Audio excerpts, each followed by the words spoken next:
વસુદેવસુતં દેવં કંસચાણૂરમર્દનમ દેવકી પરમાનંદમ કૃષ્ણં વંદે જગદ્ગુરુમ. ભગવાને શ્રીમદ ભગવદ્ ગીતામાં સાંખ્ય યોગમાં આપણને બે વિકલ્પ આપ્યા છે. એક વિકલ્પ છે ભગવત પરાયણ મત પરહ અને બીજો વિકલ્પ છે વિષય પરાયણ. એક વાત નિશ્ચિત છે કે જો વ્યક્તિ ભગવત પરાયણ ના થાય તો વિષય પરાયણ અવશ્ય થઈ જશે. બેમાંથી એક પરાયણ તો માણસ થાય ને થાય જ. આ જગતમાં ભગવાને 5 વિષયો બનાવ્યા છે: શબ્દ, સ્પર્શ, રૂપ, રસ અને ગંધ. આ 5 વિષયોને સમજવા માટે ભગવાને આપણને 5 જ્ઞાનેન્દ્રિય આપી છે: શ્રવણેન્દ્રિય, ચક્ષુ ઇન્દ્રિય, જ્ઞાનેન્દ્રિય, સ્પર્શેન્દ્રિય. 5 ઇન્દ્રિય આપી છે. રસેન્દ્રિય. આ 5 ઇન્દ્રિયો દ્વારા માણસ જગતનું અનુસંધાન કરી શકે છે. એટલે ભગવાનનું કહેવું એવું છે કે જો માણસ ભગવત પરાયણ ના થાય તો વિષય પરાયણ તો થઈ જ જાય. અને ભગવત પરાયણ આ ઉર્ધ્વ ગતિ છે જીવની, અને વિષય પરાયણ આ અધોગતિ છે જીવની.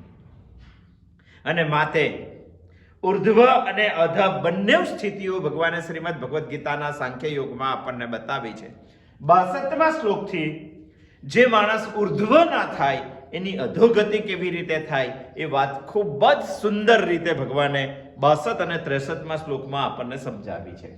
ધ્યાયતો વિષયાન પુંસા સંગાસ્તે સુપજાયતે સંગાત સંજાયતે કામ કામાત ક્રોધોભિજાયતે. 4 પંક્તિઓ અહીંયા ભગવાને બતાવી છે. એક તો વ્યક્તિ વિષયનું ધ્યાન કરે છે. જો વિષયનું ધ્યાન કરે તો બીજી પંક્તિ તેની છે સંગ અવશ્ય થાય, આસક્તિ અવશ્ય થાય. એક વખત સંગ થયો એટલે કામના તેનામાંથી જન્મવાની છે, ત્રીજી પંક્તિ. અને કામના જન્મી એટલે ક્રોધ તેનામાં આવવાનો છે, ચોથી પંક્તિ. આ 4 પંક્તિઓ ભગવાન 62મા શ્લોકની અંદર આપણને જણાવે છે. એમાં પહેલી છે ધ્યાયતો વિષયાન પુંસા.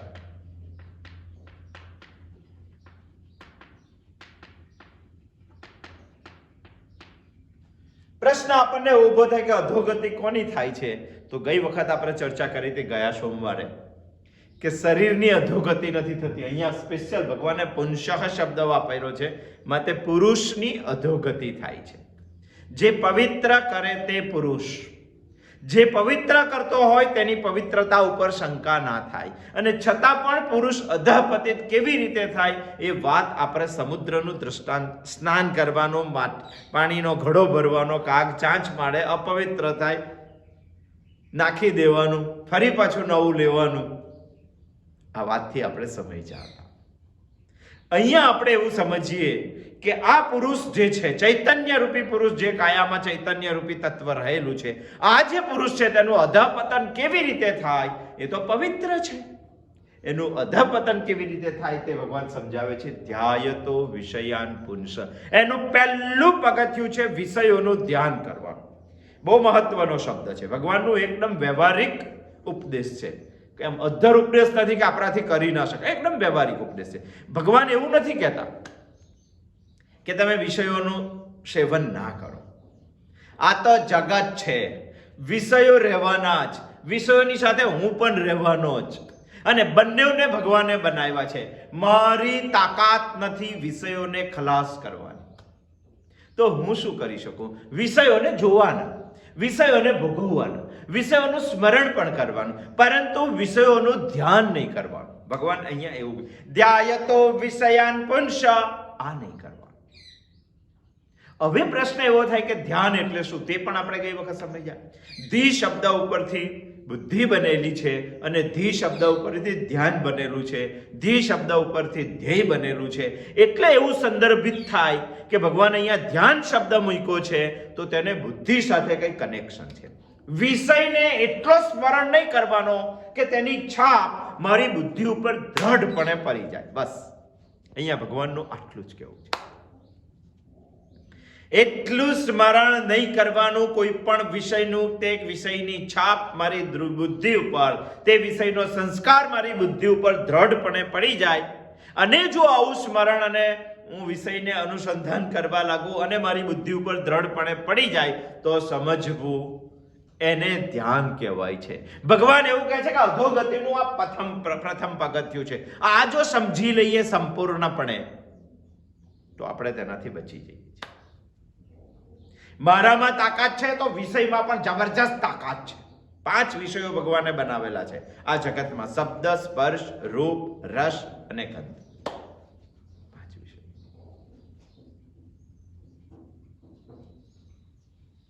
ભર્તૃહરિ બહુ સુંદર કહે છે અને 5 વિષયો માણસને અનુસંધાનમાં છે. શબ્દાદિભે પંચ ભીરેવ પંચા પંચત્વમાપો સ્વગુણેન બધા.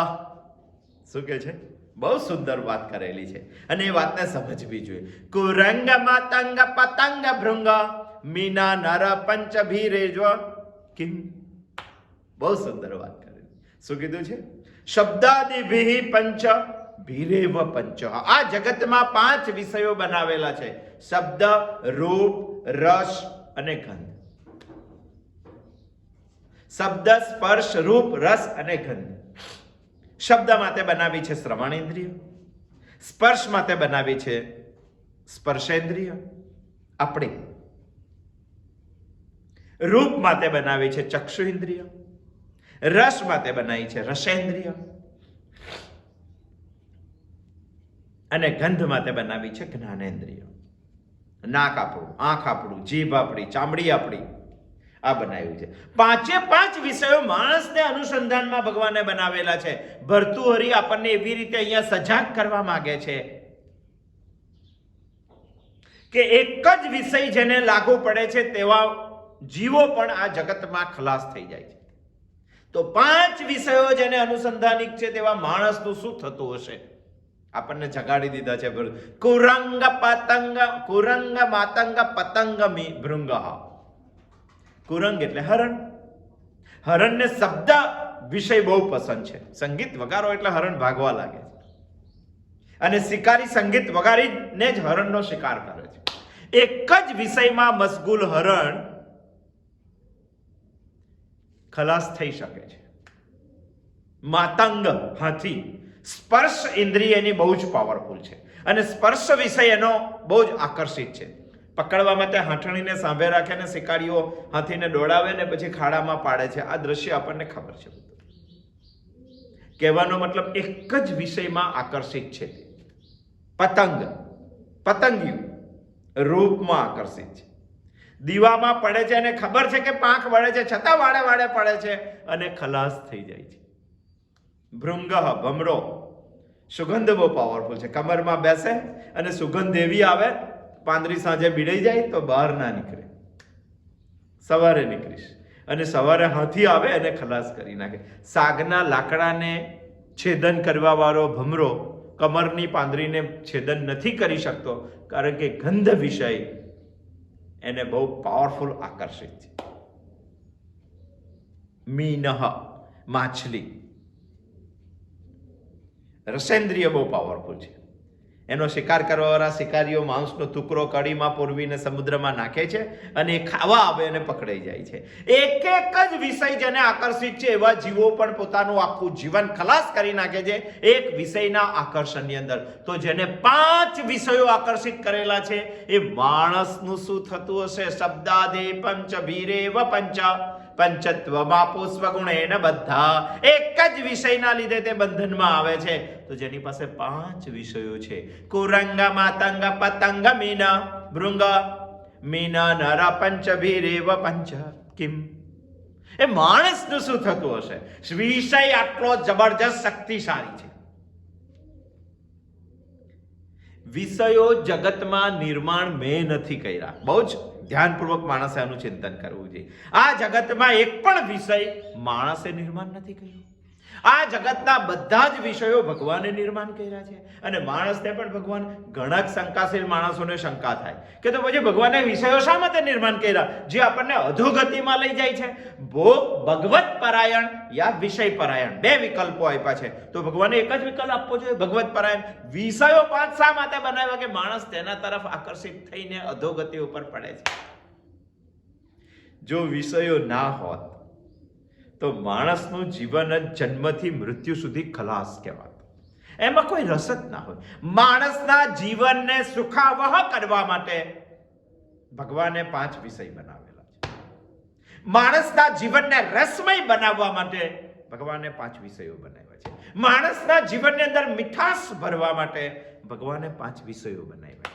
અને માણસનું જીવન આનંદિત કરવા માટે આ જગતમાં ભગવાને શબ્દ, સ્પર્શ, રૂપ, રસ, ગંધ જેવા 5 વિષયો બનાવેલા છે. તમે કહેશો કે આ અધોગતિમાં લઈ જવા વાળા વિષયો છે કે આપણને આનંદ આપવા વાળા વિષયો છે? એ તો આપણે વિચાર. આ જગતમાં જન્મવા વાળો સામાન્ય બાપ પણ પોતાના દીકરાને તકલીફ ના પડે તેના માટે પૈસાનું બેલેન્સ રાખી મૂકે છે, એનો વીમો ઉતરાવી દે છે. શા માટે? સંપત્તિ ભેગી કરે છે. મારા દીકરાને આવનાર સમયમાં તકલીફ ના પડવી જોઈએ.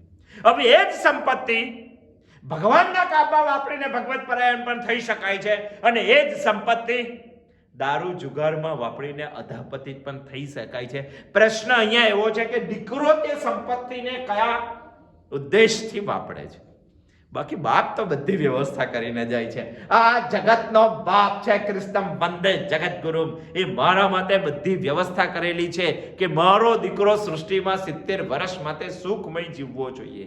મારા દીકરાના જીવનમાં રસ રહેવો જોઈએ. મારા દીકરાના જીવનમાં આનંદ રહેવો જોઈએ. મારા દીકરાનું જીવન મીઠાશપૂર્ણ થવું જોઈએ. માટે 70 વર્ષના આયુને આનંદમય પસાર કરવા માટે, સુખાવહ બનાવવા માટે ભગવાને 5 વિષયો આપેલા છે. હવે આ વિષયો સાથે કેવી રીતે રહેવાનું આ માણસે નક્કી કરવું જોઈએ. ધ્યાયતો વિષયાન પુંસા, નક્કી કરવું જોઈએ કેવી રીતે રહેવું છે. ભગવાન એવું કહે છે કે આ વિષયોને સમજવાના, આ વિષયો સાથે સંબંધ બાંધવાનો અને આ વિષયોને દૈવી કરવાના અને આ વિષયો સાથે જ લઈને ભગવાન સુધી પહોંચવાનું, આ વિષયોનો અનુસંધાન કરીને ભગવાન સુધી પહોંચવાનું. અને આપણા તત્વજ્ઞાનની અંદર કહે છે વિષયોનું ઉદ્ધાતીકરણ. આપણે એ નથી કરતા, આપણે તો વિષયોનું ધ્યાન કરીએ છીએ. અને ભગવાન કહે છે કે માત્ર ધ્યાન કર્યું તો બુદ્ધિ પર તેની છાપ પડશે અને અધોગતિના પગથિયાના પ્રથમ પગથિયા ઉપર તો આવી જશે. ધ્યાયતો વિષયાન પુંસા. સમજો કે એક વિષય આપણે લીધો શબ્દ. અને શબ્દ આપણને બહુ પ્રિય છે. આ જગતમાં શું પ્રિય છે? જેના માટે પ્રેમ છે ને એ વ્યક્તિનો અવાજ બહુ પ્રિય હોય છે આપણને. જે હોય સમજો એ અવાજ આપણને ખૂબ ગમે છે, આકર્ષિત કરે છે. જો એ જ વિષયનું ધ્યાન કર્યું તો અધોગતિના રસ્તે છો. પરંતુ એ વિષયનું ઉદ્ધાતીકરણ કરવાનું. તમે કોઈ દિવસ વિચાર, ચાલો પત્નીનો અવાજ તમને ગમે છે કે પ્રેમિકાનો અવાજ તમને ગમે છે, તો એ અવાજ સાંભળવા માટે તમારામાં કેટલી તાલ આવેલી છે, કેટલી તાલ આવેલી છે. એને ઉદ્ધાત કરવો જોઈએ. ખાલી આટલા જ વ્યક્તિઓનો અવાજ પ્રિય છે, તમે ઉદ્ધાત કરો જ છો. પત્નીનો અવાજ તમને ગમે છે, પછી ધીમે ધીમે તમારા ઘરે એક નાનો દીકરો આવે તો તમારા દીકરાની કાલી ગેલી ભાષા પણ તમને ગમે છે. શબ્દનું ઉદ્ધાતીકરણ. અને દીકરાનો અવાજ સાંભળતા સાંભળતા માણસે વિચાર કરવો જોઈએ કે આ દુનિયામાં ભગવાનનો પણ એક દીકરો છે લાડકો, તેનો અવાજ પણ તને ગમવો જોઈએ. સંત મહાત્માઓનો અવાજ તને ગમવો જોઈએ. હજુ શબ્દનું ઉદ્ધાતીકરણ. માત્ર સંત મહાત્માનો નહીં, ઋષિનો અવાજ પણ મને ગમવો જોઈએ, જે સેલ્ફલેસ લાઈફ મારા ઉદ્ધાર માટે જીવનની અંદર જીવીને ગયો છે. માત્ર એનું સેલ્ફલેસ લાઈફ નહીં, મને સેલ્ફલેસ લવ પણ તેને કરેલો છે. આવો એકાદ ઋષિ, યાજ્ઞવલ્ક્ય લો, ભારદ્વાજ લો, વશિષ્ઠ લો, વિશ્વામિત્ર લો, વ્યાસ લો, આવા એકાદ ઋષિનો અવાજ મને ગમવો જોઈએ. એ ઋષિનું સ્મરણ મેં ક્યારેક કર્યું છે? તો કે ના, મેં આખું ઋષિ સ્મરણ પતાવી દીધું. અરે વારે વારે આ ઋષિનો વિચાર તારા મગજની અંદર આવવો જોઈએ અને બુદ્ધિ ઉપર તેની દ્રઢ છાપ પડવી જોઈએ. એકાદ ગૌતમ ઋષિ આ દુનિયામાં શું કર્યું? ઋષિ સ્મરણ. ઋષિનો અવાજ ગમવો છે, શબ્દનું ઉદ્ધાતીકરણ. અરે વિષય મને શું કરી, મારા માતે વિષય ભગવાને બનાવ્યો છે, પણ આ વિષયનું માત્ર નીચેથી ધ્યાન નહીં, ઉદ્ધાતીકરણ કરતા કરતા મને ભગવાનનો અવાજ ગમે ત્યાં સુધી પહોંચવાનું છે. તમે કહેશો કે ભગવાન ક્યાં બોલે છે? અરે 5000 વર્ષ પહેલા તો બોલીને ગયા ભગવાન. મને સમજાવવું જોઈએ. માગસર સુદ એકાદશીના દિવસે શ્રીમદ ભગવદ ગીતા સૌથી વધારે ભગવાન બોલેલા છે એમાં. અને ભગવાન મારા માટે બોલેલા છે. લોકો કહે છે કે અર્જુન માટે બોલેલા છે, કુરુક્ષેત્રના યુદ્ધ માટે બોલેલા છે. ગીતા મારા માટે છે ને મારી માં છે. આ શબ્દ મને ગમવો જોઈએ. આ શબ્દનું ઉદ્ધાતીકરણ છે. જો માણસ આ કરી શકે તો એ જ શબ્દનો ઉપયોગ કરીને માણસ ભગવત પરાયણ થઈ શકે છે. જે ભગવાનનો એક વિકલ્પ, શ્રેષ્ઠ વિકલ્પ છે, જીવનની પરમોચ્ચ સ્થિતિ છે. બહુ સુંદર છે ભગવાને કીધેલી આ વાત. ધ્યાયતો વિષયાન પુંસા. મારી અંદર પણ એક અવાજ છે અને તે અવાજ મારે સાંભળવો જોઈએ. સત્યમ શિવમ સુંદરમ. તમે પણ ક્યારે અસત્ય કામ કરતા હશો તો અંદરથી એક અવાજ આવે છે. તમે પણ દુનિયાને કલ્યાણ ન થાય તેવું કોઈ કામ કરતા હશે તો અંદરથી એક કલ્યાણકારી અવાજ આવે છે. તમે આ જગતને અસુંદર બનાવવા માટેનું કોઈ કામ કરતા હશો તો અંદરથી એક અવાજ આવે છે, સત્યમ શિવમ સુંદર. મને ભગવાનનો અવાજ ગમવો જોઈએ, મને અંદરનો અવાજ પણ ગમવો જોઈએ. ત્યાં સુધીનું ઉદ્ધાતીકરણ શબ્દ નામના વિષયનું શ્રવણેન્દ્રિયથી આપણે કરી શકીએ છીએ. તમે કહેશો કે અંદર વળી કઈ અવાજ હોય? તમે ફિલ્મ જોયું છે ક્યારેક? પહેલા ફિલ્મ અવાજ વગરના આવતા હતા અને અવાજ વગરના ફિલ્મો પણ લોકો જોતા હતા અને પછી અવાજનું સંશોધન થયું. અવાજ ક્યાંથી આવે છે ખબર છે? ફિલ્મ એક જગ્યાએથી લાઈટ પારે છે, એની બાજુમાં રીલ ફરતી હોય, રીલ ઉપર પ્રકાશ પડે અને તે પ્રકાશ પડદા ઉપર પડે અને આપણને મૂવી દેખાય છે હલતી ચાલતી, અને હલતી ચાલતી મૂવીમાં તે જ અવાજ, તેનો જ અવાજ ત્યાં જ સંભળાય છે. તો શું એ પડદા ઉપર ઉભેલો માણસ બોલે છે? ના, એ બોલેલો હતો, એનો અવાજ ડબિંગ છે. પણ ક્યાં ડબિંગ છે? જે ચિત્રની રીલ ચાલે છે એની નીચે એક અવાજની પણ જગ્યા છે. એ અવાજ ઉપર પ્રકાશ પડે છે એટલે એ સાઉન્ડ આપણા કાન સુધી આવે છે. જો અહીંયાથી પડતો પ્રકાશ ચિત્ર ઉપર પડે અને અવાજની જગ્યા ઉપર ના પડે તો ચિત્રમાં અવાજ ના આવે. અહીંયા પણ ભગવાને એક રીલ મૂકેલી છે. એ રીલ ઉપર ચૈતન્યનો પ્રકાશ પડે છે અને ચૈતન્યનો પ્રકાશ પડે છે માટે અંદરથી એક અવાજ આવે છે, સત્યમ શિવમ સુંદરમ. પ્રિયતમાના અવાજથી અંદરના અવાજ સુધી મારે પહોંચવાનું છે. આ શબ્દનું ઉદ્ધાતીકરણ છે, વિષયોનું ઉદ્ધાતીકરણ. હું મજબૂર છું ને, વિષય ભગવાને બનાવ્યા છે, શક્તિશાળી વિષયો છે, 5 વિષયો છે. હું એકલો છું. માત્ર ધ્યાન નહીં, એનું ઉદ્ધાતીકરણ કરવા માટે ધ્યાન કરવું જોઈએ માણસે, અને તે જ એકમેવ મારી પાસે રસ્તો છે. તો શબ્દ દ્વારા પણ ભગવત પરાયણ હું થઈ શકું છું, વિષયો દ્વારા પણ. સ્પર્શ, આપણને ગમતા માણસનો સ્પર્શ ગમે, આપણને સ્ત્રીનો સ્પર્શ ગમે, આપણને પત્નીનો સ્પર્શ ગમે, આપણને પુત્રનો સ્પર્શ ગમે, આપણને પૌત્રનો સ્પર્શ ગમે. માણસને જિંદગીમાં પુત્ર કરતા પૌત્રના સ્પર્શની બહુ આકર્ષકતા છે. ધીમે ધીમે આપણને આનું ઉદ્ધાતીકરણ કરવું તો શું કરવું? એક જ વ્યક્તિ પર અટકી જશો તો ધ્યાન તો વિષયન પુંસા તમે થઈ જશો, પણ તમારે આગળ જવાનું છે. એના પત્ની જ ખાલી સર્વસ્વ નથી, એના કરતા પણ પ્રિયતમા કરતા આગળનો એક સ્પર્શ છે પુત્રનો સ્પર્શ, એના કરતા આગળનો સ્પર્શ છે પૌત્રનો સ્પર્શ, એના કરતા આગળનો એક સ્પર્શ છે સ્વજનનો સ્પર્શ. સ્વજન કરતા પણ આગળનો દુનિયામાં એક સ્પર્શ છે સજ્જનનો સ્પર્શ. સજ્જન કરતા પણ આગળનો એક દુનિયામાં સ્પર્શ છે સંતોનો સ્પર્શ, અને સંતો કરતા પણ આગળનો એક સ્પર્શ છે ઋષિઓનો સ્પર્શ. અને ઋષિઓનો સ્પર્શ થાય એટલે તમારા સ્પર્શ રૂપી વિષયને દૈવી સ્વરૂપ મળી જાય. પ્રભુનો સ્પર્શ સમજવું જોઈએ માણસે. જિંદગીની અંદર એનિમલ ટચથી આગળ જઈને માણસે હ્યુમન ટચ સુધી પહોંચવું જોઈએ અને હ્યુમન ટચથી આગળ જઈને માણસે ડિવાઇન ટચ સુધી પહોંચવું જોઈએ, તો સ્પર્શનું ઉદ્દાત્તીકરણ થાય. રૂપ, ચક્ષુ ઇન્દ્રિય, સ્પર્શેન્દ્રિય આપણી ચામડી, રૂપ, ચક્ષુ ઇન્દ્રિય. આપણને ખાલી ગમતા વ્યક્તિનું જ રૂપ બહુ જોવાનું મન થાય. અરે અને માનવનું રૂપ જોવાનું બહુ મન થાય. આ દુનિયામાં માત્ર માનવ જ સર્વસ્વ નથી. જિંદગીમાં ક્યારેક પ્રકૃતિ પણ જોવી જોઈએ. હિમાલયમાં 5 દિવસ રહીને જોવું જોઈએ કે શું ભગવાને સૌંદર્ય વેરેલું છે. કાશ્મીરમાં એકાદ વાર જવું જોઈએ. અરે આપણા ગામમાં ચોમાસાની શરૂઆતમાં ગામથી દૂર 2 કિલોમીટર આપણા પૂર્વજો એક મંદિર બનાવીને ગયા છે, બરિયાદેવનું મંદિર, અને ત્યાં લોકોએ ખાવા માટે જવાની એક પ્રથા છે. શા માટે છે? અરે આ પ્રકૃતિ ચોમાસામાં જે ખીલી ઉઠે છે, આ પ્રકૃતિને જોવા માટે જવું જોઈએ. મારા ઘરને કલર કરવા માટે ઓઇલ પેન્ટનો એક ડબ્બો લાવતા મને નાકે દમ આવે છે, અને ભગવાન ધારે તો એક અઠવાડિયામાં આખી પૃથ્વી ઉપર લીલો કલર કરી દે છે. અને એ કલર જોવાની માણસમાં આદત પડવી જોઈએ. શું શાંતતા છે! તમે કહેશો કે આ બધું જોવાની કઈ ઇફેક્ટ ના કેમ થાય? તમારો નાનો બાળક હોય, હજુ ચાલવા ન શીખો હોય, અને તમે હરિયાળું બતાવજો, એનું ટોયલેટ લીલું થશે. લીલું ના ખવાયેલું હોય તો પણ શરીર ઉપર દર્શનની અસર થાય જ છે. જો મને આ દુનિયા જોયા કરવાની હોય, સિમેન્ટના જંગલો જોયા કરવાના હોય, તો એકાદ વાર ભગવાને બનાવેલું જંગલ પણ જોવા જવાની શરૂઆત કરવી જોઈએ.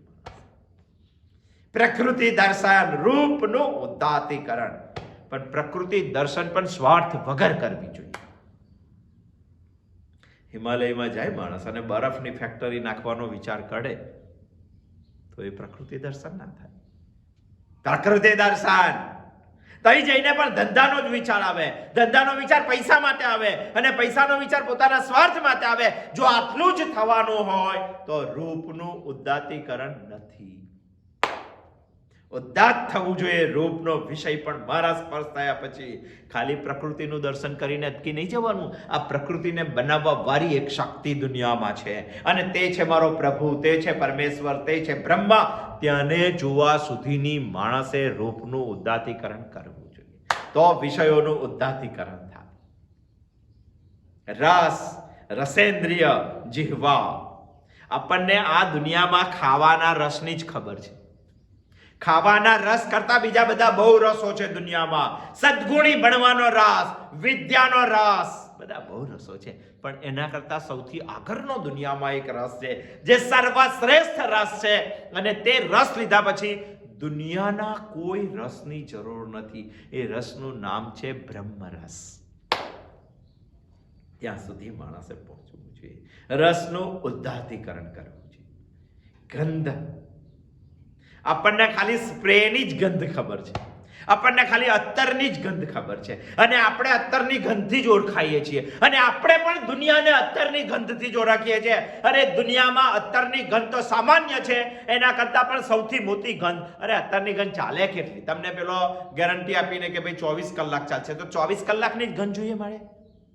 50 વર્ષની પણ ગંધ જીવનની અંદર હોઈ શકે છે, અને તે ગંધ છે સદગુણોની ગંધ. માણસે કમાવવી જોઈએ. આટલી ગંધોથી સીમિત નહીં થઈ જવાનું. જે 12 કલાક ચાલે છે, 24 કલાક ચાલે છે, 50 વર્ષ ચાલી શકે તેવી આખી આયુ ચાલી શકે એવી એક ગંધ જીવનમાં નિર્માણ કરવી જોઈએ. એ ગંધનો ટેસ્ટ આપણી ગંધને અપાવવો જોઈએ, અને એવું વિચારવું જોઈએ. સદગુણોની ગંધ, માત્ર સદગુણોની ગંધ 50 વર્ષ ચાલશે. દૈવી જીવનની ગંધ માણસે નિર્માણ કરવી જોઈએ. એવું એક દૈવી જીવન કે કલ્પો તક કાળ તેને પી ન શકે તેવું એક દૈવી જીવન માણસે નિર્માણ કરવું જોઈએ. રામનું જીવન શું છે? કૃષ્ણનું જીવન શું છે? વાલ્મીકીનું જીવન શું છે? કુંજંતમ રામ રામેતિ. એટલી મધુર કોયલ બેસીને જે વાલ્મીકી રામાયણ વિશે બોલે છે, ઓહો, એકાદ વાર અધ્યયન તો કરો. પતંજલિનું જીવન શું છે? હજારો વર્ષો પછી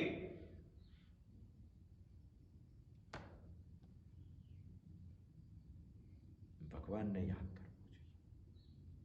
ગંધ એવા એક ગંધવાન ચૈતન્ય પાસે જવું જોઈએ કે સૃષ્ટિમાં સર્વશ્રેષ્ઠ તેની ગંધ છે, તો તેની પાસે બેસવું જોઈએ. ગંધનું ઉદ્દાતીકરણ.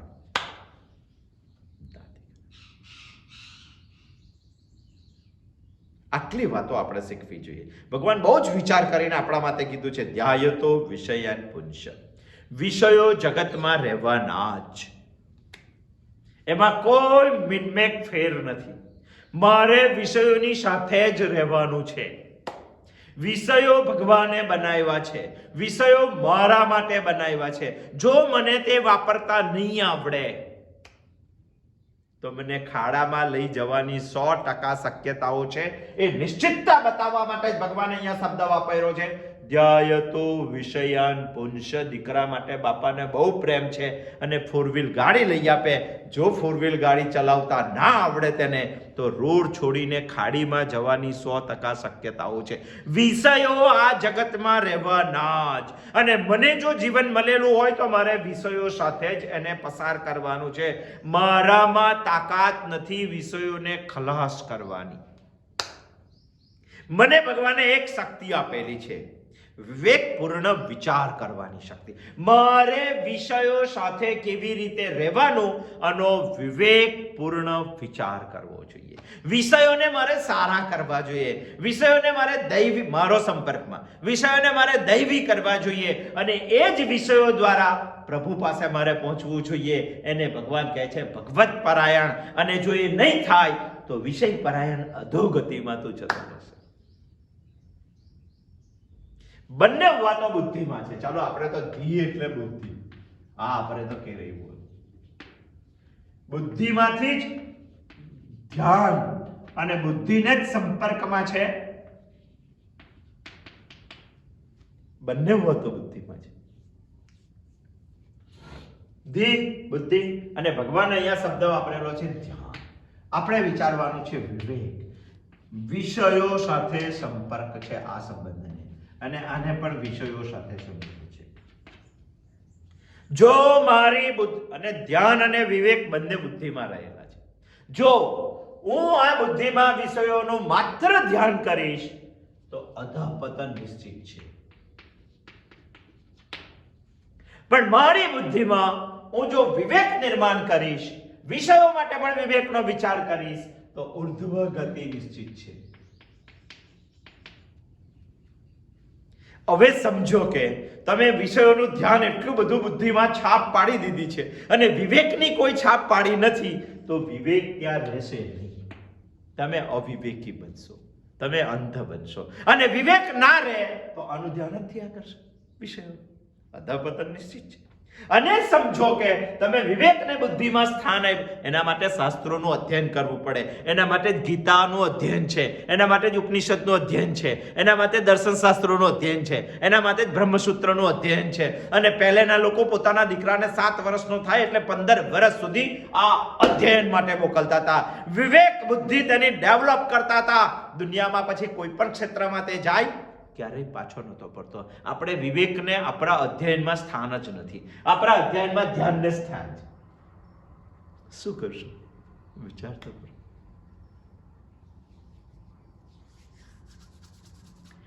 ધ્યાન વધારે પડતું થઈ જાય તો વિવેક ખલાસ થઈ જાય છે, અને વિવેક ખલાસ થઈ જાય છે તો અધઃપતન નિશ્ચિત છે.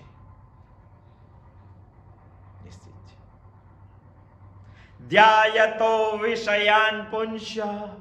અને જેનું એક વખત ધ્યાન થઈ ગયું, બુદ્ધિમાં સ્થિર થઈ ગયું, એ વારે વારે ચગરવાની આદત માણસને પડી જાય છે. ચોકલેટ અને ચિંગમ બેમાં ફરક છે. ચોકલેટ ખાઓ તો થોડો સમય ટેસ્ટ આવે, પછી અંદર ઉતારી જાઓ છો.